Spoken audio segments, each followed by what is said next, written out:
All of those things. So I wish I had, a perfect answer that says, hey, step one, step two, step three.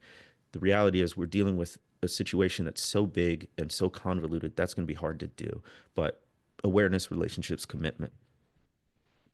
One of the things that I think about in relationship to that, Jamar, is um, the way in which, in recent memory, we saw one of the fastest public opinion changes ever happen. And that was the shift from people who didn't believe that gay, lesbian, trans, bisexual people should have full human rights to the number of Americans who did.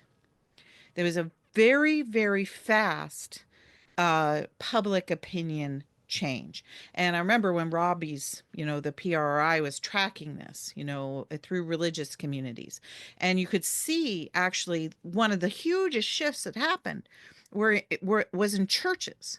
And that as churches began to work this issue in their congregations, um, things really something moved out of those congregations into larger political and social arenas.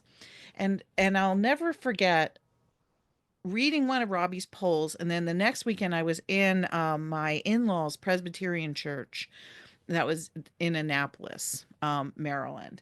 And for years, my mother-in-law, who is just she was a librarian, and she hosted a book group in this Presbyterian church. And when she started this book group, the church was pretty conservative and it was closed to a lot of things. And it was just like unwilling to discuss important issues.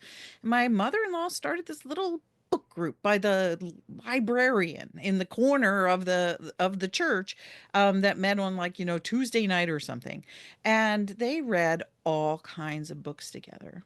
And that little book group began to expand the imagination of it was mostly women, of all the women in that group. And then the women in that group started pressing the organization to make real changes.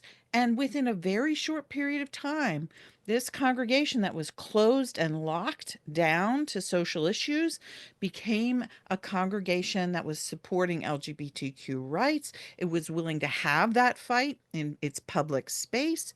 It was working towards other forms of social justice. It was standing up in the Maryland legislature, which was right down the street.